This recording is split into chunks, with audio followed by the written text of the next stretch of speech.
All right.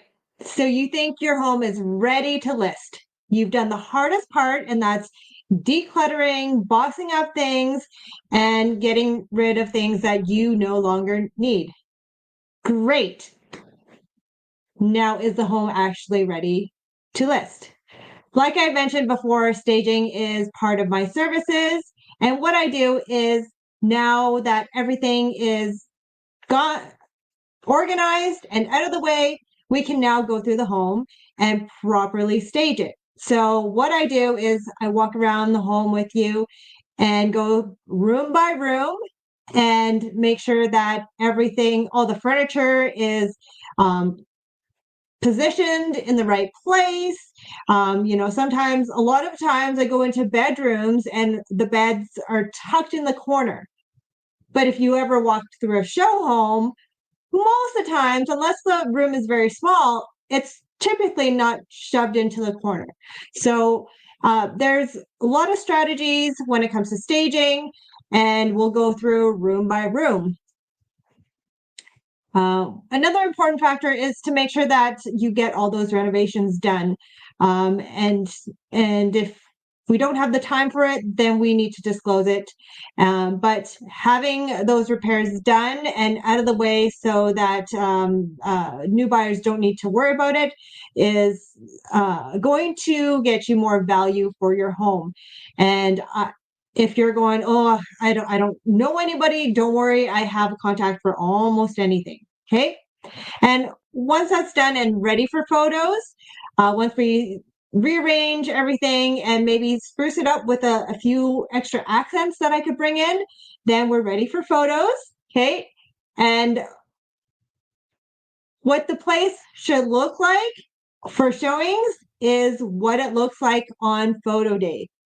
So sometimes, we have time to clean up after ourselves before showing, and sometimes we don't have much time. That's okay.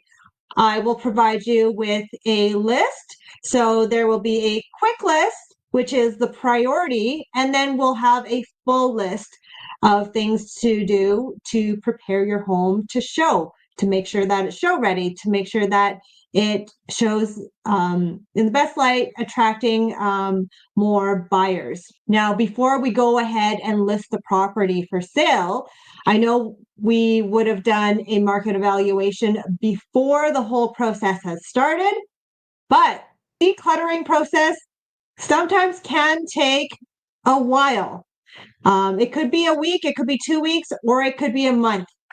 And we want to make sure that we are competitive with our pricing. So once you are done and ready to list, we will also, again, reevaluate. We want to make sure that we're not just on the market, but we're actually in the market, that we're actually being competitive. So making sure that we are pricing it comparable to similar homes is very, very important, because the worst thing that could happen is your property sits too long and now people think that, okay, they're priced too high, it's not worth that much, we're going to now lowball. That's definitely not what anybody wants. So it's very important to price it right, because and to show it well, because that will bring more offers, it'll sell the home faster and for a better price. Okay. And that's ultimately what we want, right? And to make sure that we price it right, I have the best real estate appraiser on my team. Keith Mack has been doing appraisals since 2006, and he's had the pleasure of appraising thousands upon thousands of homes. So we can safely say that evaluations is our jam. And you have him on your side, which gives you a huge, huge advantage. So in a nutshell, that is the preparing your home process to sell. And if you have any questions about any of it, please feel free to reach out. And if you're curious about the housing options out there, what can you expect to downsize into? What do the spaces look like? Is there enough for all your things? Where can you store everything that you plan on keeping? we can explore those options and what type of communities can you look forward to living in. In the next video, you will see all of that. But for now, I'm Catherine Ta with Real Broker. Have a great day.